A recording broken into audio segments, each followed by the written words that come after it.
Hi friends, my name is Aaliyah and welcome to my channel Aaliyah Uncharted. It is time for yet another TBR because we are coming up on August, and that means it is also time for this round of the Magical Readathon. It's going to be the August Equinox, and I did the Spring Equinox round in April, so if you wanted to check that out, please do.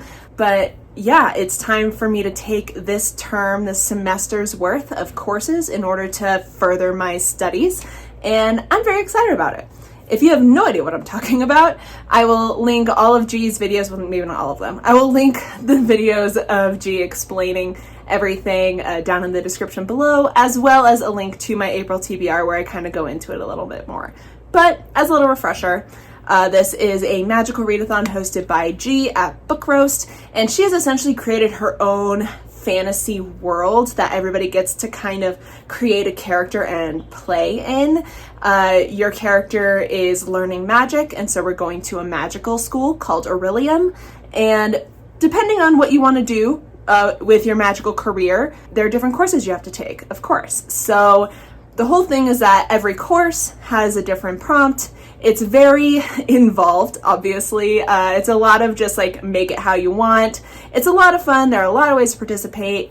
Would recommend. Seriously, just go check it out because it's just a lot of fun. But yeah, so my character wants to be a master of the elements, which essentially means I'd be the avatar. So for this term, for August, I have to take, I think, 5 courses, which will lead up to, I think, 8 prompts, if I'm doing my math correctly. So that is 8 books that I have to read in August in order to move forward in my studies for my chosen career.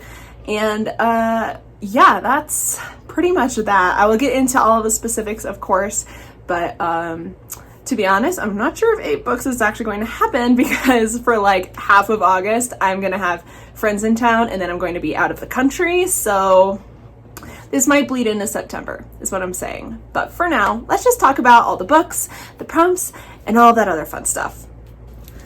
This video is sponsored by Grass Fans for when you don't have any air conditioning. Also my swamp cooler that I can't turn on because it would be far too loud for this video.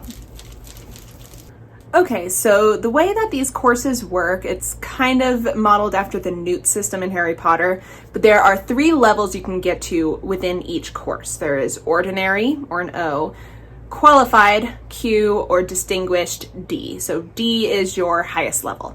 And with each level, there is a different prompt, and you have to read them in order. So it's pretty structured, it's pretty again, involved, but it's kind of fun. So depending on what your career is, you have to get to a certain level in the courses that you're taking.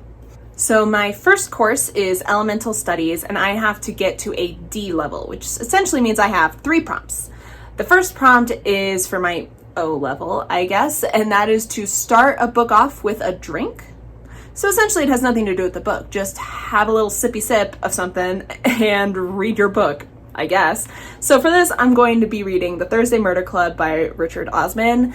This is a book I first heard from Meg with Books, but it is also my book club pick for the book club that I'm in, and I know a few people have already finished it and have loved it, so that's making me very hype to read this. So again, I know I first heard it from Meg, and it is like a cozy mystery with senior citizens. It's about this group of elderly folks at like an old folks home, and they get together every Thursday to discuss unsolved crimes. Like they just talk about cold cases and unsolved murders and stuff. I guess that's what they do in their free time. But then there's like an actual murder, like somewhere in their vicinity. I don't know if it's like at their home or what, but now they're involved in solving real murder. So now it's all these senior citizens solving murder.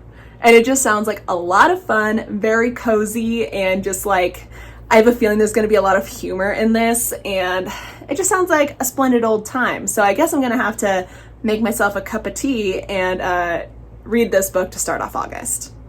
My second prompt for Elemental Studies is to point to a random book on your bookshelf and then choose from one of the 2 books on either side of it. And I didn't do this.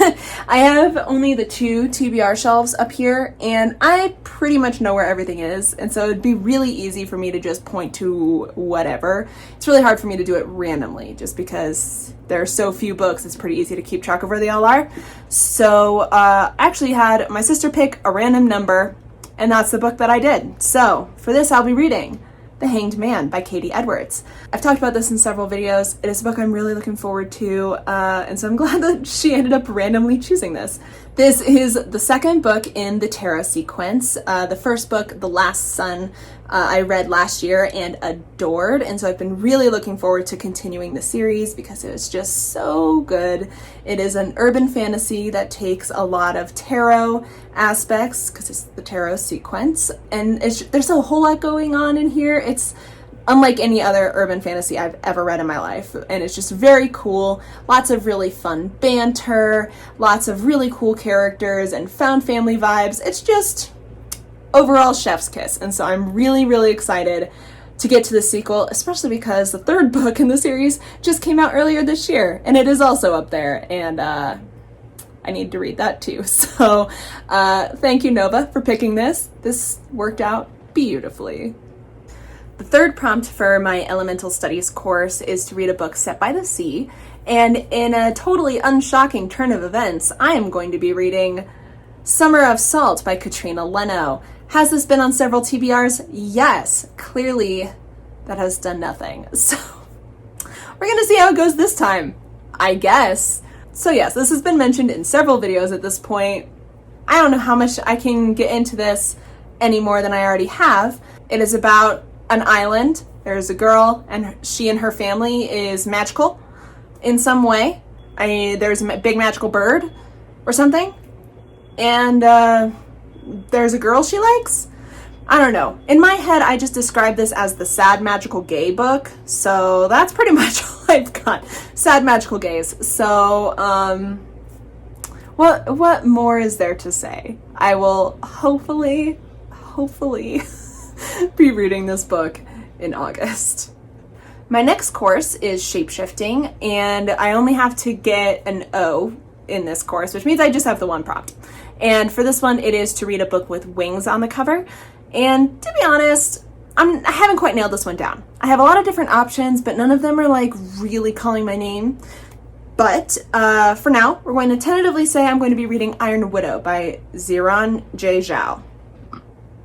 I probably pronounced that wrong, I'm so sorry. So this has been all over BookTube, all over the internet, because the author is absolutely incredible at promoting and memeing their own book. And so I've heard a lot about this, but I also know I'm not going to do this synopsis justice. What I know of this is it is like a kind of fantastical sci-fi-ish China, where there are these big mechs, think like kind of like Transformers or like Pacific Rim, and they're always operated by 2 people, a man and a woman, and the woman always dies for some reason. I don't know if nobody knows or if maybe I just don't, but the woman always dies, and it's not great. And so our main character, she had either a family member or a friend die as one of these mech operators, and so she wants to get her revenge. So she volunteers, Katniss style, as one of the operators for these things, with the intention of killing the male counterpart in her mech, and then, I don't know, going after the system or something. I don't know. That's what I've got. I know that this also ends up with a polyamorous relationship at some point, so like that's kind of cool. And it is the first in a series or a duology. There's going to be more than one book in this. Anyway, it has been on my radar for a long time, and as you can see, it has wings on the cover. So we're going to tentatively make this my pick, but this is definitely subject to change. So we're going to see how it goes by the end of the readathon, but either way, I'm looking forward to reading this whenever I do. My next course is Animal Studies, and for this I also only have one prompt, and that is to read a book with a familiar or animal companion. And for this, I'm going to be reading 6 Crimson Cranes by Elizabeth Lim. This is actually on my 5-star predictions list, so I'm kind of excited I get to sneak this on here. This is an East Asian kind of retelling of the Grimm fairy tale, The Six Swans. And so we are following our main character, Shiori. She is a princess in a king with magical abilities in a kingdom where magic is forbidden. And so she kind of has to hide that part of her away. But it comes out at the worst possible time. Her stepmother, I think, Evil Queen character, she sees Shiori's magic, and she is also a magical person. And so in a bid to kind of gain more power, I think, she turns all of Shiori's 6 brothers into cranes. And then she also curses Shiori so that every word she speaks, one of her brothers will die. So Shiori has now been effectively made mute and banished from her kingdom. She's just not having a solid time. So right now she's just worried about finding her brothers and figuring out how to break their curse. I know there are other political machinations here, a lot of Shiori trying to get her way back to her kingdom. It's just supposed to be really, really good. I've heard many good things about this, and again, this is a 5-star prediction because I have been having a lot of good luck with East Asian mythology retellings, and so I'm excited. This is going to be really, really great, and I'm glad I got to put this on my list. All right, so we have some clouds coming in, which means my lighting is changing. We love that for me. So my next course is astronomy, and I only have the one prompt, which is to read a book with the letter L in the title, which gives me a lot of wiggle room. I appreciate that. So I'm also going to be kind of flexible with this one, but for now, I'm going to say I'll be reading White Trash Warlock by David R. Slayton. This is another 5-star prediction that I've been really looking forward to because it is another urban fantasy that's been highly recommended or blurbed by some of the authors that I've already enjoyed, and so it just bodes well overall. This is about a man named Adam Binder, and he has the sight, which means that he can see all the supernatural things that most people can't. And that has kind of run him into a lot of trouble over the course of his life, even leading to him being institutionalized by his brother for his abilities. So he's just trying to get by, but currently he is trying to track down his missing father. And in the process, he runs into his brother, who, again, he does not get along with, because his brother's wife is apparently possessed by a murderous spirit. So Adam now has to kind of help out with the situation, which ends up being a lot bigger than it seems. I know this is also gay, and it just sounds like a whole lot of fun. I got this book as a gift a while back. I've been really wanting to get to it, especially because this is actually a local Colorado author, so I love that too. So I'm really hoping I can get to this in August/September, because it should just be a really fun time. So my last course is Restoration, and I have 2 prompts for this. For my first prompt, it is to read a book where the cover focuses on a singular object, kind of like, Twilight has the apple and all that jazz. So for this, I'm going to be reading Walk Away by Cory Doctorow. This is a sci-fi thriller that has been recommended to me by my dad, both for my 12 Recs from 12 Friends challenge and also just for the past several years. So I need to get around to reading this. So like I said, this is kind of a sci-fi thriller where climate change has pretty much ravaged the land, but other technologies have flourished, so you can pretty much print all of your basic needs. Will the person outside please stop honking?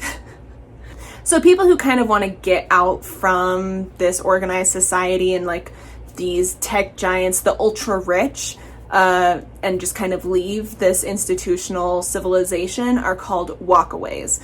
And so our main character decides to walk away. But then he kind of stumbles across some stuff. I think I saw something like that they found the secret of how to beat death. And so now it turns into a war. I don't know. It sounds like some crazy sci-fi that my dad would like. So I guess it's good for me to get around to this because it's going to be a lot. But as you can see, got just the house. Nailed it. Finally, my last prompt is to read the oldest book on my TBR. And so the book that I have owned the longest and not yet read is An Absolutely Remarkable Thing by Hank Green. I went on the book tour for this back when this came out in what would that have been, 2017? 2018, almost. I've had this for almost 5 years and not yet read it. I was on book tour, it's signed. there's no excuse for why I haven't read this yet. It just hasn't happened, I guess. But I am still interested in it. So this is a sci-fi novel featuring a woman named April, and she has a YouTube channel with some of her friends, and they're just kind of like out vlogging, messing around, when they come across this big statue that was not there. It just seems like it came out of nowhere. And so, as you do, they decided to name it Carl and film a funny video about it and then post it on YouTube. But then that video goes viral, both because, you know, shenanigans, but also because these Carls popped up all over the world and nobody knows where they came from. And so it turns into this like aliens kind of thing, but also delving into internet fame, the highs and lows, and like how you can go from on top of the world to bottom of the barrel in like a millisecond. And, you know, coming from Hank Green, who has been in the internet sphere for a very long time, I've heard that it strikes, or it rings very true to that experience. So that is what I know of this. Again, like, I'm not uninterested in this. That's why I've kept it for so long. It just hasn't happened yet. So I'm really excited to get this off my list and finally get around to reading this. All right, so my light is deteriorating, so let's just wrap this up. Those are all the books that I'm planning on reading in August for the Magical Readathon, and I'm really excited about it, just because I've been in a little bit of a rut lately, and so I think this will just be a really good way to shake up my reading and get to a lot of other things that I'm really excited about. So it's overall just going to be a really good time. I would love to know if you're participating in the Magical Readathon. What is your chosen career? What books are you planning on reading? All that fun stuff. So hop down to the comments and chat with me about it. While you're down there, you can hit that like button and go ahead and hit that subscribe if you want to see more from me. But that's all I have for you guys today. Thank you so much for stopping by and hanging out with me. I really appreciate it, and I will see you in the next video. Bye!